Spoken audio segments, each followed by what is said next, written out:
Ya, kalau kita bahas mengenai gencatan senjata, sebenarnya publik juga sedikit membahas nih, apakah ini akan berlangsung lama atau tidak begitu. Ada istilah mengenai gencatan senjata yang belum permanen sepertinya, apalagi melibatkan Israel begitu ya. Kita akan bahas bersama dengan M. Syahroni, pengamat hubungan internasional UI yang sudah hadir di studio. Selamat pagi, Assalamualaikum Bang Syahroni. Waalaikumsalam, selamat pagi. Sehat ya Mas ya? Mas Reza, Mbak Rati. Oke, sehat, Bang. Alhamdulillah. Alhamdulillah sehat. Bang, kalau kita ngomongin soal gencatan senjata yang dilakukan oleh Trump kemarin dan akhirnya sudah disetujui 12 hari tanpa serangan begitu ya. Ini kira-kira akan bertahan berapa lama, Bang?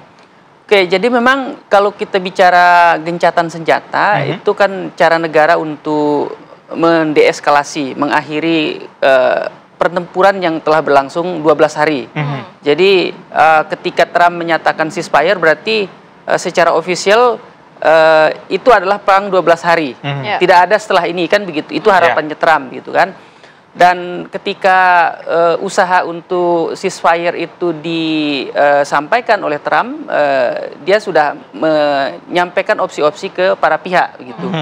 Dan memang ketika itu dideklarasikan, dari pihak Iran mengatakan tepat pukul 4 kita gencatan senjata begitu. Tetapi beberapa jam setelahnya masih ada usaha untuk serangan begitu.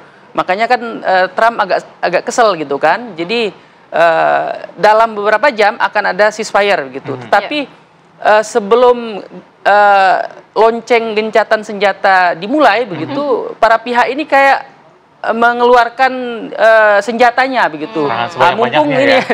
Mumpung ini belum dimulai gitu ya. Mumpung belum dimulai, kita keluarkan amunisi terbesar. Makanya ada yang bilang bahwa beberapa jam sebelum ceasefire resmi dimulai, Israel itu mengirimkan bom setara dengan peristiwa sebelumnya begitu.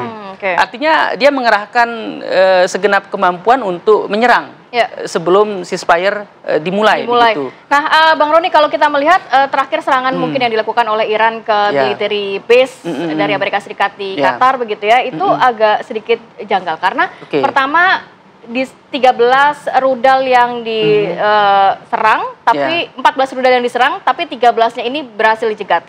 Kemudian 90 menit sebelum serangan dilakukan, Iran memberikan peringatan dan tidak ada korban jiwa. Kalau Anda melihatnya, boleh nggak sih kita berasumsi sebenarnya serangan terakhir yang dilakukan oleh Iran ini hanya serangan simbolik yang sengaja sudah dikalkulasi ini, nggak mungkin eskalasinya nanti akan besar?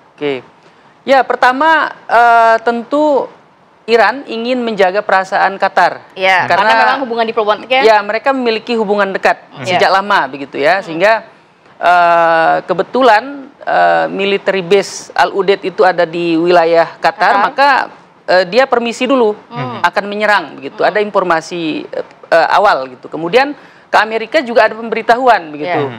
Ketika Iran melakukan itu, saya kira Iran ingin menunjukkan gestur sebagai good boy. Tidak seperti Israel yang agresif gitu ya. Jadi kalau Israel kan gitu ya, kalau Israel kan dia tanpa ada provokasi dia langsung nyerang begitu. Tapi Iran berusaha untuk kulonun begitu. Itu cara Iran untuk menjaga hubungan baik dengan Qatar begitu.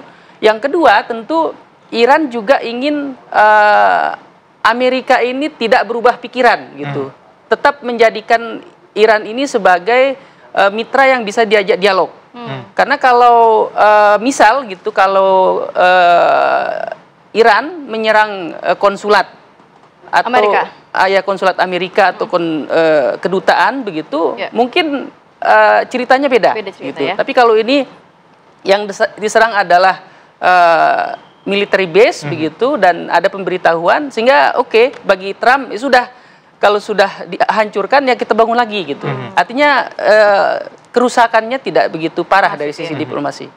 Bang Roni, yang cukup menarik adalah pernyataan gencatan senjata secara sepihak oleh pihak Trump. Sebenarnya tujuannya apa? Ada asumsi bahwa ini untuk mengamankan pasar saham di Amerika. Karena hari Senin kemarin begitu ya, melihat bagaimana kondisi pada akhir pekan kemarin kan kondisi perekonomian juga tidak bagus. Apalagi janji Trump sebelumnya juga mengatakan tidak ada serangan, tidak ada perang. Sebelumnya juga secara internal di dalam Amerika juga ada gejolak mengenai serangan yang tanpa persetujuan Kongres begitu. Akan dijawab usai jeda. Tetap bersama kami di Apa Kabar Indonesia Pagi.